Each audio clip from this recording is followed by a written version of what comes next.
दोस्तों, ये कहानी है दो बहनों की। माया और रिया उनका नाम था। उनके बीच के अटूट प्रेम और विश्वास की कहानी। एक रहस्यमय घटना उनकी ज़िंदगी को उथल पुथल कर देती है, लेकिन उनका आपसी रिश्ता एक दूसरे के लिए बलिदान उन्हें हर मुश्किल से उबार देता है। ये कहानी प्रेम, विश्वास और एक नई शुरुआत की ताकत को दर्शाती है, जिसमें शायरी और कविताएं उसके भावनात्मक सफ़र को और भी गहरा करती हैं। माया और रिया दो बहनें थीं जो एक छोटे से गांव में रहती थीं। माया जो बड़ी थी, उम्र में 20 साल की थी, और रिया जो 17 साल की थी। दोनों एक दूसरे की जान थी। उनके माता पिता की मृत्यु एक हादसे में हो चुकी थी जब रिया सिर्फ 5 साल की थी। तब से माया ने माँ और बहन दोनों की भूमिका अदा की। वह दिन रात मेहनत करती, एक छोटी सी दुकान चलाती और रिया को स्कूल भेजती ताकि उनकी पढ़ाई पूरी हो सके। माया के लिए रिया उसकी दुनिया थी और रिया के लिए माया उसका सहारा। दोनों का रिश्ता इतना गहरा था कि गांव वाले उनकी मिसाल देते थे। बहन तू मेरी धड़कन, तू मेरा संसार। बहन तू मेरी धड़कन, तू मेरा संसार। तेरी मुस्कान में बसता है मेरा आधार। तुझसे जुड़ा है मेरा हर लम्हा, हर सांस का मोल। तू है मेरी रिया, मेरी जिंदगी का गोल। रिया स्कूल में होशियार थी और सपने देखती थी कि वह एक दिन डॉक्टर बनेगी। माया उसका हर सपना पूरा करना चाहती थी, भले ही इसके लिए उसे कितनी ही मेहनत क्यों न करनी पड़े। लेकिन गांव की जिंदगी आसान नहीं होती।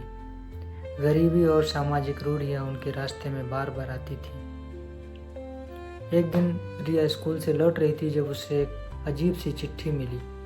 चिट्ठी में लिखा था, अगर तुम्हें अपने माता पिता की मौत का सच जानना है तो रात को पुराने बरगद के पेड़ पर आ जाना। रिया डर गई, लेकिन जिज्ञासा ने उसे बेचैन कर दिया। उसने यह बात माया से छिपाई क्योंकि वह नहीं चाहती थी कि माया परेशान हो। रात को जब माया सो रही थी, रिया चुपके से घर से निकल गई। बरगद के पेड़ के पास एक साए जैसी आकृति थी जिसने रिया को बताया कि उसके माता पिता की मृत्यु कोई हादसा नहीं बल्कि एक साजिश थी।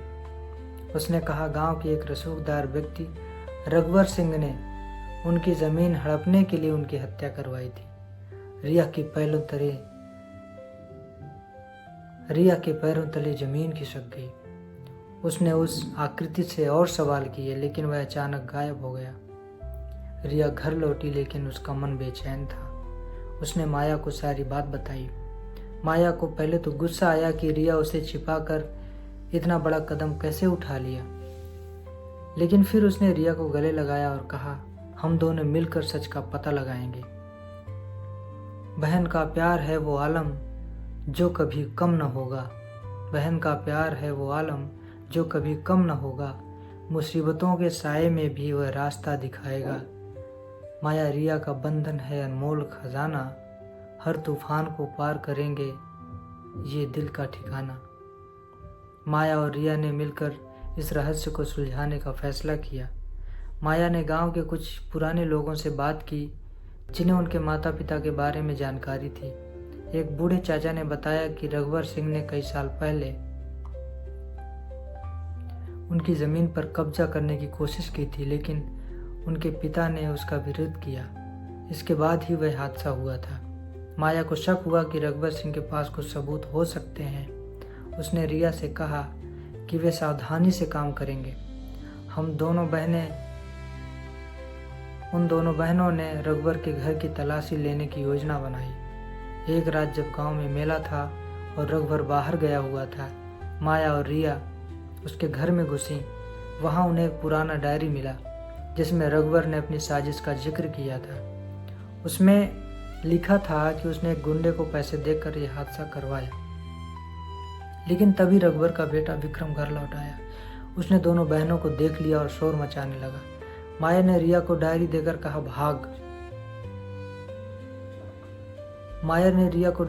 कहा, भाग रिया, इसे पुलिस को दे दे, इसको ले जाकर पुलिस को दे दे। रिया रोते हुए भागी, लेकिन माया को विक्रम ने पकड़ लिया। माया को रघुवर के गुंडों ने बंदी बना लिया। रिया पुलिस के पास पहुंची और डायरी सौंपी। पुलिस ने तुरंत कार्रवाई की और रघुवर को गिरफ्तार कर लिया। माया को भी बचा लिया गया, लेकिन उसकी हालत गंभीर थी। गुंडों ने उसे बुरी तरह मारा था। रिया दिन रात अस्पताल में माया के पास रही, उसकी सेवा की और प्रार्थना की। मेरी माया, तूने मुझको अपने दिल में बसा लिया। मेरे लिए तूने हर दर्द अपने सीने में सजा लिया। तेरा बलिदान, तेरा प्यार मेरी सांसों में बसता है। तू मेरी बहन, मेरी माँ, मेरा एक अच्छा सपना है। माया धीरे धीरे ठीक हुई। रिया ने उसका पूरा ख्याल रखा। इस घटना ने दोनों बहनों के रिश्ते को और मजबूत कर दिया। रघुवर को सज़ा मिली और उसकी माता पिता की ज़मीन वापस मिल गई। माया और रिया ने उस ज़मीन को बेचकर एक छोटा सा घर बनाया। रिया की पढ़ाई के लिए पैसे जोड़े। कई साल बाद रिया एक सफल डॉक्टर बनी। उसने गांव में एक अस्पताल खोला जहां गरीबों को मुफ्त इलाज होता था। माया ने एक स्कूल शुरू किया जहां लड़कियों को शिक्षा दी जाती थी। दोनों बहनें अब भी एक दूसरे के साथ थीं और उनका बंधन पहले से कहीं ज़्यादा मजबूत था। ये कहानी हर उस इंसान को प्रेरणा देती है जो अपने रिश्तों को सबसे ऊपर मानता है। ऐसी ही कहानी के लिए इस वीडियो को लाइक करें और हमें सब्सक्राइब करें। शुक्रिया।